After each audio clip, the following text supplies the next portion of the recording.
Pemirsa, sudah 1 bulan berlalu, namun jalur utama yang menghubungkan kota Sibolga dengan kota Tarutung di Sumatera Utara belum juga bisa dilalui karena masih banyak titik longsor di jalur ini yang memaksa seluruh jenis transportasi hanya bisa melintas hingga kilometer 6,5 dari kota Sibolga. Berikut informasinya.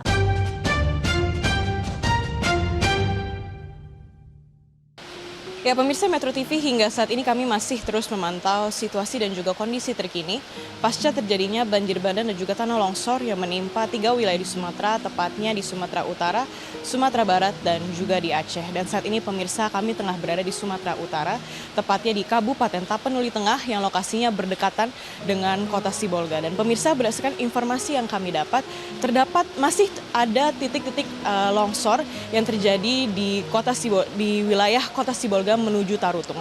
Untuk itu pemirsa, kami akan menelusuri dan juga melihat secara langsung kondisi di wilayah-wilayah tersebut.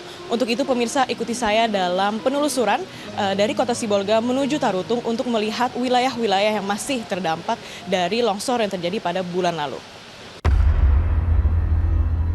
Perjalanan dimulai dari Kabupaten Tapanuli Tengah menuju kota Sibolga. Dan begitu keluar dari kota Sibolga menuju ke arah Tarutung. Sepanjang perjalanan, kondisi jalan masih dipenuhi jejak material longsor di sejumlah titik. Longsor-longsor ini merupakan dampak bencana alam yang terjadi pada akhir November lalu. Meski tidak sepenuhnya menutup akses jalan, namun material tanah dan batu masih terlihat di tepi hingga menutupi sebagian badan jalan. Kondisi ini memaksa pengendara harus ekstra hati-hati. Terlebih lagi saat hujan turun, karena sejumlah titik masih rawan longsor susulan. Ya pemirsa Metro TV, saat ini kami tengah berada di kilometer 3 perjalanan atau lintasan dari kota Sibolga menuju Tarutung. Yang dimana pemirsa, selama perjalanan tadi kami sudah melihat banyak sekali titik-titik longsor akibat banjir bandang juga tanah longsor yang terjadi pada bulan lalu. Dan sudah sebulan pasca bencana, lokasi atau titik-titik tersebut masih belum juga kembali pulih, belum juga kembali normal. Dan untuk selengkapnya saat ini kami sudah bersama dengan Kak Sartika. Halo Kak, kami akan berbincang-bincang secara langsung mengenai kronologi terjadinya banjir bandang dan juga tanah longsor yang terjadi pada bulan lalu. Kak Sartika, mungkin bisa dijelaskan, ini kan jalan utama dari kota Sibolga menuju Tarutung, ini di kilometer 3. Kak Sartika, mungkin bisa dijelaskan kronologi kejadiannya seperti apa Kak waktu itu? Oh, kronologi kejadiannya itu pada saat paginya kami sebenarnya, ya kan? Pada saat pagi dari sana. Nah, habis itu perkiraan kami sudah tenang, ya kan? Malamnya kan udah mati lampu, ya kan? Mati lampu itu semuanya. Jaringan pun udah mati total semuanya di situ. Pas pada saat malam pemikiran kami udah tenang. Udah tenang gitu. Pulang kami ke rumah. Pikiran kami jauh. Udah jam 10. Waktunya pulang lah, kayaknya udah aman. Rupanya enggak, di sini ini banjir ini semua sampai kena ke sini. Habis itu kami dengar batu dari sana, dari atas itu. Ya pikirku, apa itu? Suara petir enggak? Enggak. Kita dengar dulu lagi, bunyi lagi di situ. Rupanya batu, ya kan? Kami lari menggendong anak-anakku ini yang kembar tadi. Menggendong kami bayar sampai hujan deras kali. Kena hujan anak-anakku itu pergi kami ke sana. Habis itu Nggak lama 5 menit lagi turun ini semuanya. Habis itu jam 1 tepatnya, inilah yang batu apa ini besar kalau sampai ke sini pun besar, hancur ini semua, warung kami hancur itu. Makanya nggak tahu lagi kami. Setiap datang hujan besar ini airnya. Jadi kami ketakutan kami, trauma kali. Kak, ini kan udah 1 bulan ya pasca terjadinya tanah longsor ini. Dari pemerintah sendiri sudah bagaimana penanganannya? Penanganannya datang memang, kemarin itu cuma satu datang ke sini ya kan.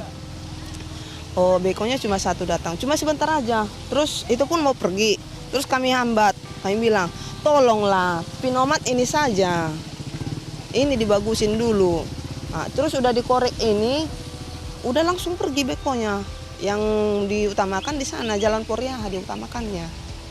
Habis itu udah nggak ada lagi. Datang hujan kemarin itu besar airnya ini sampai keluar ini ke jalan ini. Ya takutlah kami, ngungsi lagi kami ke sana. Jadi kami nggak tahu tak kayak mana.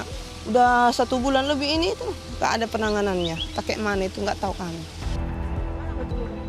Setelah berhenti di kilometer 3, kami kembali melanjutkan perjalanan menuju kota Tarutung. Rupanya kondisi jalan raya ini masih sangat memprihatinkan. Sejumlah titik longsor terlihat di sepanjang jalan dan seakan menjadi saksi bisu betapa mengerikan bencana yang terjadi 1 bulan lalu. Meski tidak menutup akses jalan, material tanah dan batu, sisa longsor berdampak pada kelancaran arus lalu lintas. Pengendara juga diimbau meningkatkan kewaspadaan, terutama saat hujan turun, karena longsor susulan rawan terjadi. Tiba di kilometer 6,6, perjalanan pun harus berhenti karena jalan terputus akibat tertimbun tanah. Ya pemirsa Metro TV, tadi kami sempat berhenti di kilometer 3 dan sekarang kami sudah melanjutkan perjalanan kami menuju Tarutung. Dan sekarang pemirsa kami terhenti di kilometer 6,5, di mana pemirsa dikarenakan mobil transportasi roda 2, roda 4 terpaksa harus berhenti di sini. Dikarenakan pemirsa jalan di lintas ini terputus, di mana pemirsa untuk saat ini transportasi apapun itu tidak bisa melewati jalur ini menuju Tarutung.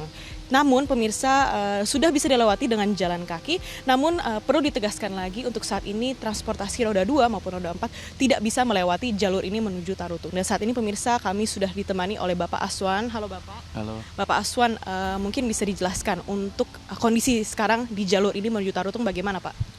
Untuk di kondisi jalur 6,5 ini saat ini masih tahap pengerjaan dan kami bekerja sama dengan tim PUPR. Untuk pengerjaannya kami masih membutuhkan waktu beberapa hari karena terkendalanya oleh hujan gitu ya Pak. Berarti sekarang benar-benar tidak bisa dilewati oleh transportasi apapun ya Pak? Hanya bisa jalan kaki aja ya Pak yang menuju Tarutung lewat jalur ini ya Pak? Untuk saat ini belum bisa Mbak, karena kami belum bisa memastikan.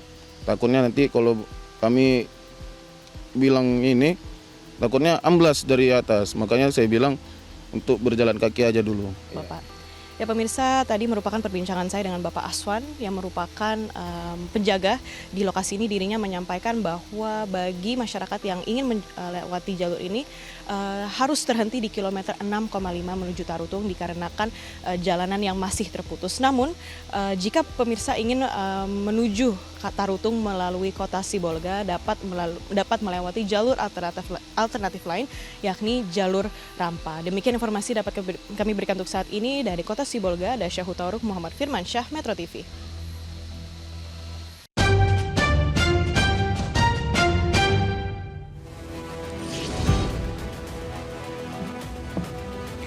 Pergantian malam. Jelajahi cara baru mendapatkan informasi. Download Metro TV Extend sekarang.